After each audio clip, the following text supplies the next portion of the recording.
we always enjoy going around the Southeastern Conference with you. Well, and Trav, there is no shortage of things to talk about. Had the opportunity to be in Gainesville last Saturday for that Florida-Tennessee tilt, but boy, oh boy, when you look, Travis, at the surprise offense at LSU, you look at what Auburn's doing right now, and then the reverse of that is how things are going downhill very quickly at Tennessee and South Carolina and Arkansas. Boy, the league's a mixture of a lot of things in it, pal. Yeah, we're getting into that time of the season where teams that aren't off to great starts, we're starting to have that buyout discussion, aren't we? Yes, we are. And specifically the rumblings from Columbia, South Carolina, because South Carolina, but here's the deal, Brent. We've seen this many times in the past. Yes, we have. A team lays it all on the line. A team shows some promise against Alabama, especially in a home game. Then that very next week goes on the road, takes on what is perceived to be sort of a middling SEC team in Missouri, gets beat by 20, and nothing stirs the ire of a fan base of that sort of scenario. And that's what played out with South Carolina here in the last few days, it sounds like. Well, there's no doubt about it. And I talked to a media member Saturday in the press box that Trav made a good point. He said the problem is South Carolina spent all summer preparing for Alabama, when in the reality they would have done much better if they would have prepared for Missouri and Kentucky rather than Alabama, because those are teams that they had a chance to be able to beat. So, and there are several things that are going on here in South Carolina, but it's symbolic of what's going on at several other schools. Is with Will Muschamp, the problem is the fans obviously want to change, but at the same time, the reality of it is, Trav, his buyout, believe it or not, is close to $20 million, and they just built this new $50 million football facility. So, but Trav, the reality is for them is in Florida State and Tennessee right now is, do you deal with this buyout, or do you go through the rest of this season and maybe next season not having any fans in the stands? There are no easy answers sometimes to these things, are there? If you buy out Will Muschamp today, it's $22 million. That's right. I mean, say that with a straight face. It's $22 million to buy out Will Muschamp today. And here's the thing, too. If you wait until after the season, it only goes down to 18.6. How is Will Muschamp's buyout more than Dabo Swinney's? That's just incredible. How about Ray Tanner, your athletic director now in South Carolina? You think he's feeling it a little bit? Well, now Trav, here's what's changed there.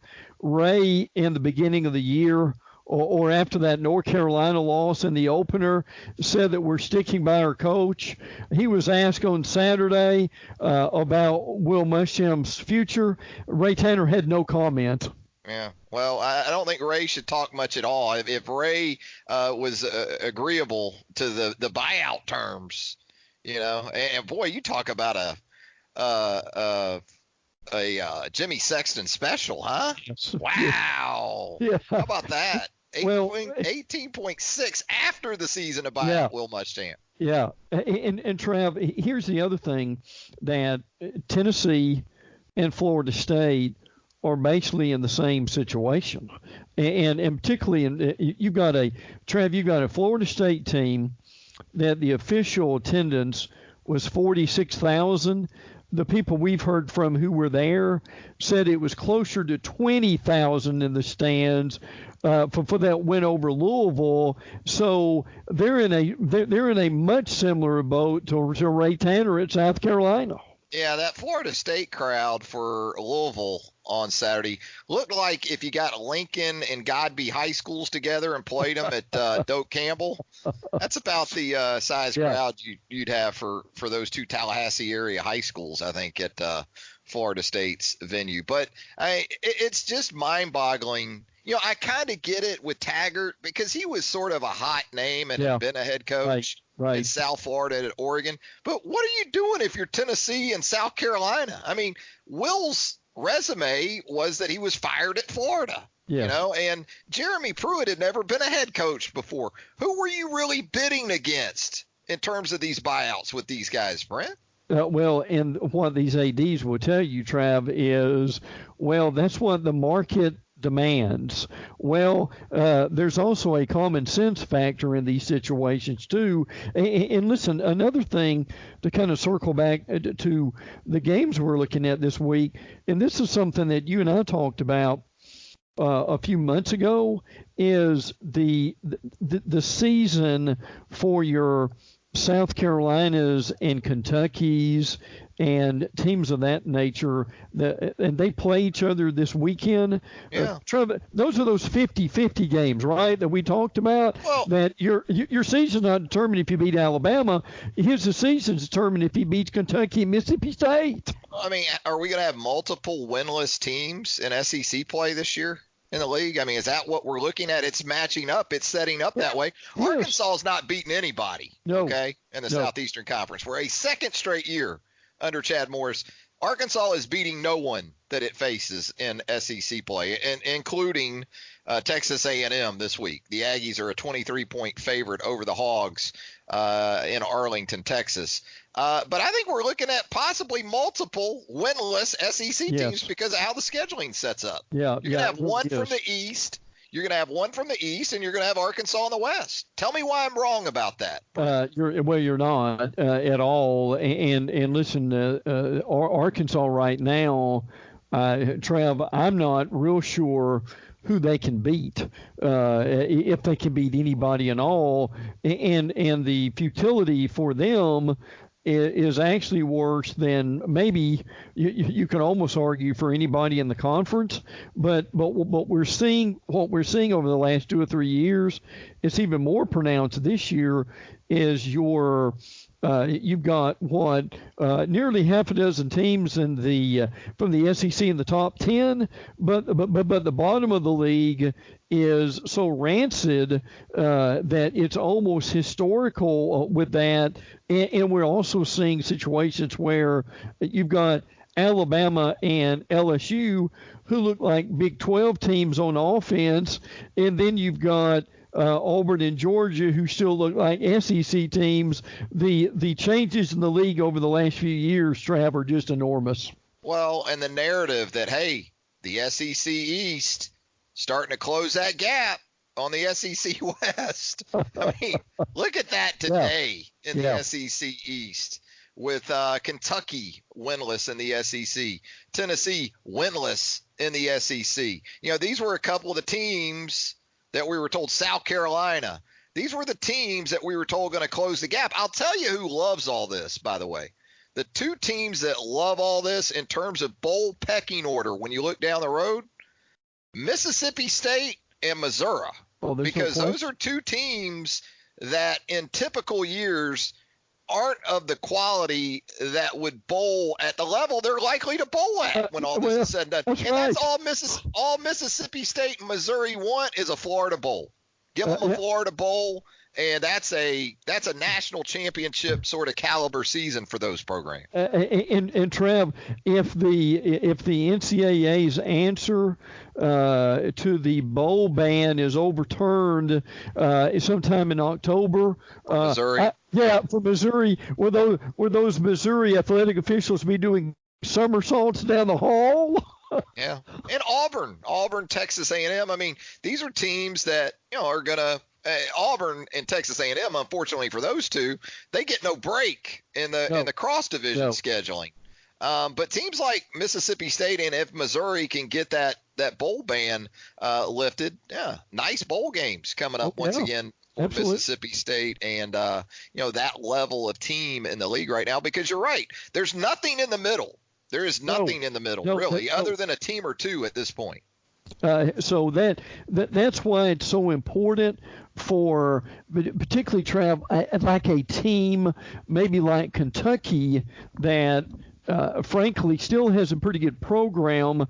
They've had a lot of injury, bad luck in their secondary, and obviously at quarterback, where if Kentucky can step things up with the likes of Arkansas, Missouri, Tennessee, Vandy, UT Martin, in Louisville on the schedule, Trav, Kentucky still could win 6 or 7 games before it's over, and even make a decent bowl themselves. Yeah, they can go to Nashville.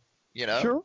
That's a Nashville. That Kentucky right now looks to have Nashville written all over it. And in a year where we're going to try to figure out how the SEC can get enough teams bowl eligible to fill the slots, it looks like. Let's talk quarterback. It seems like we do that on a weekly basis with Brent Beaird of College Sports Today and First Coast News here as we tour the Southeastern Conference.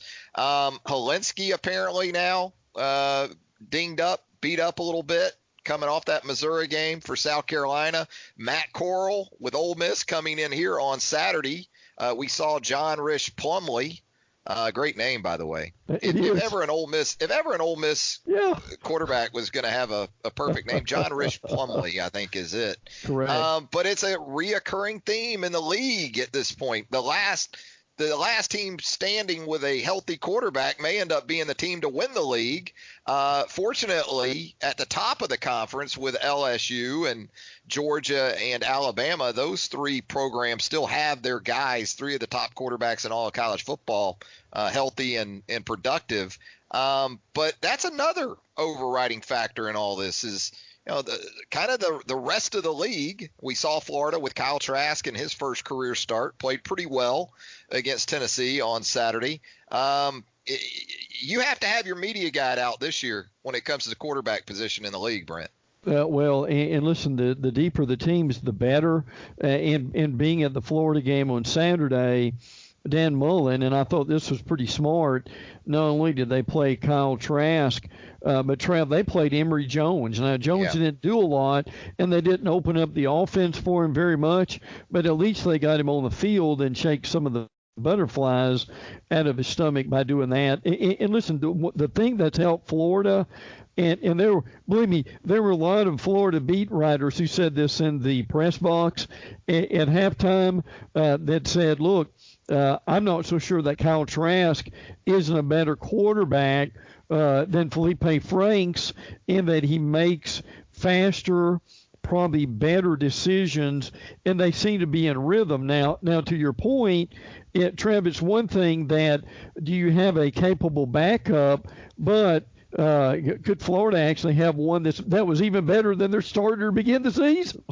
Yeah, I think that was sort of the underlying narrative to all this when Felipe Franks went out against Kentucky with that ankle injury, was that you didn't really want to say it out of respect to Felipe Franks at the time, but I think within that fan base and within that beat, there was a thought that I don't know if Florida's going to lose a whole lot in going from Felipe Franks to Kyle Trask. I'll tell you, we talk about grad transfers in the league, and certainly the quarterback position, it dominates headlines from that perspective. It has to when you look at all the different grad transfers in the SEC that are starting at the quarterback position.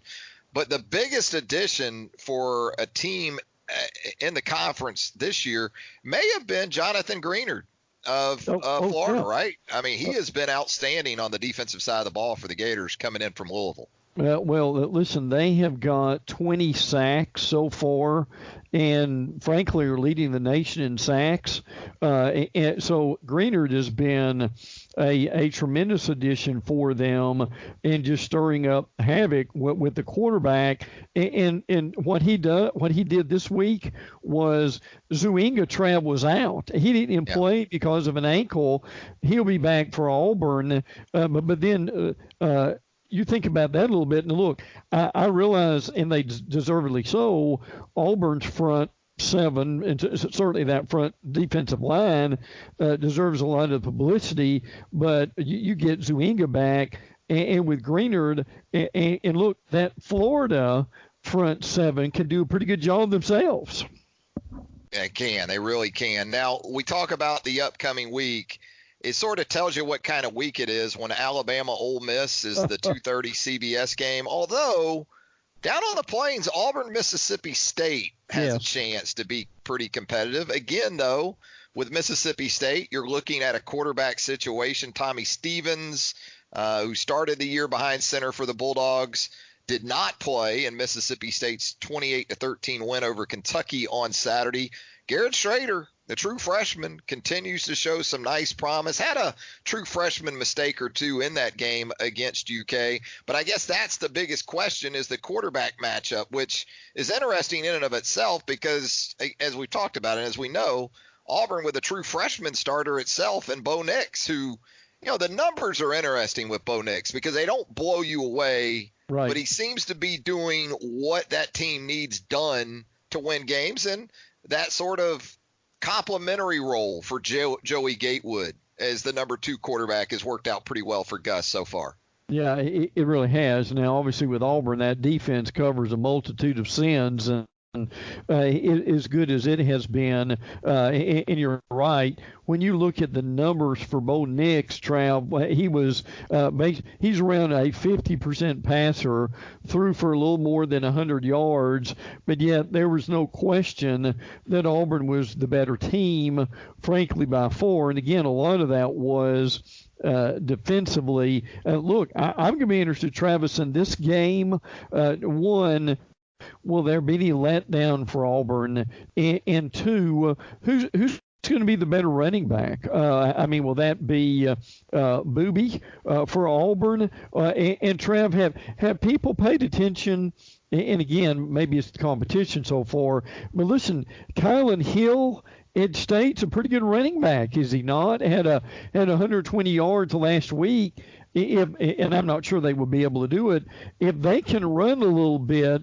And Mississippi State has been a real nemesis for Auburn over the last few years. I'm with you. This could be a very interesting game Saturday night. Yeah, we had a trivia question on the show last week where, with a straight face, we asked, can you name the leading rusher in the Southeastern Conference? Because it's become – the Pac-12 East, the Big 12 East, the league has on the offensive side of the ball. And you're right, Kylan Hill is outstanding. And really, you got the two running backs in the state of Mississippi. Scotty Phillips coming in here on Saturday with Ole Miss is going to be a big part of what the Rebels try to do at Bryant-Denny Stadium. But, Kylan Hill is a future NFL back and a guy that is going to be critical. Because if Garrett Schrader has to get the start, Mississippi State's going to try to lean on Kylan Hill. The problem there, as we saw with that Auburn defensive front against A&M, A&M couldn't run it a lick against Auburn. And Derek Brown, Marlon Davidson, the rest of that defensive front, that front 7 for Auburn, lived up to their preseason rep down in College Station. Auburn trying to go ahead and wrap up the Agricultural Cup in back-to-back weeks with a win over A&M last week, get a win over Mississippi State on Saturday. That Ag Cup will be in the clutches of the Auburn Tigers. Let me ask you about this, and we talked a little bit about Scotty Phillips, Ole Miss coming in here. Is it going to be Matt Corral at quarterback for the Rebels? Will it be John Rich Plumlee, the freshman? How do you look at this Alabama football team right now, Brent? And what do you see as an area or two of concern, perhaps more so than strengths, as it heads back into Southeastern Conference play this week? They really played a complete game last week, and I understand it was Southern Miss. But look, as we talked about before the game last week, Southern Miss has got a lot of weapons, and that's something that people could not ignore. But Alabama was able to get out to a quick lead and be able to limit a lot of what Southern Miss was able to do. Now, frankly, Ole Miss deserves a lot of credit for coming back and nearly beating Cal. Now, their beat writers have told us that actually on that controversial play at the end of the game, Ole Miss really did not score because their wide receiver did not get in the end zone, but that play still should have been reviewed.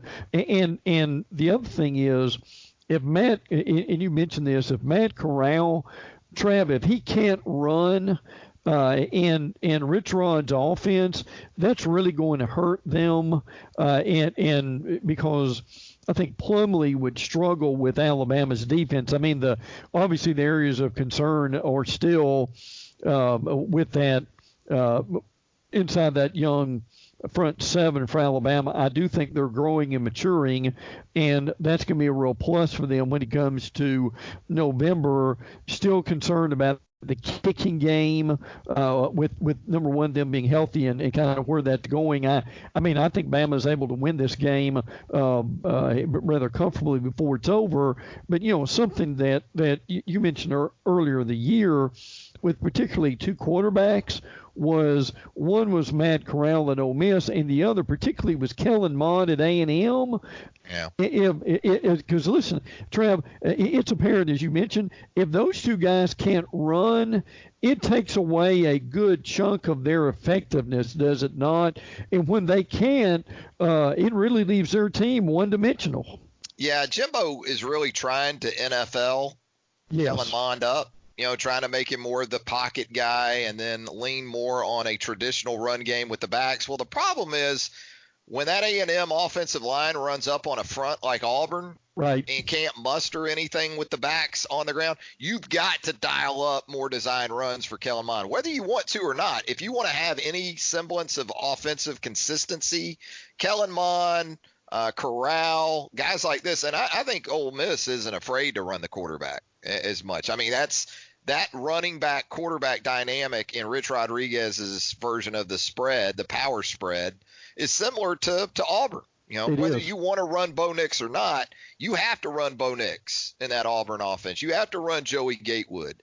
And so with that, you risk that your quarterback's going to take some hits, but more of a pro style approach with Jimbo. But even with that, if Kellen Mond isn't going to get 7, 8, 9 designed runs a game, that offense is going to be limited in what it can produce. Well, Brent, as always, great stuff with us here on Southern Fried Sports. Always look forward to it. Appreciate you moving up a day for us as well. Brent Beaird of College Sports Today and First Coast News. We'll catch up in our normal day and time slot next week. Thanks, Brent. Always a pleasure, pal. Take care.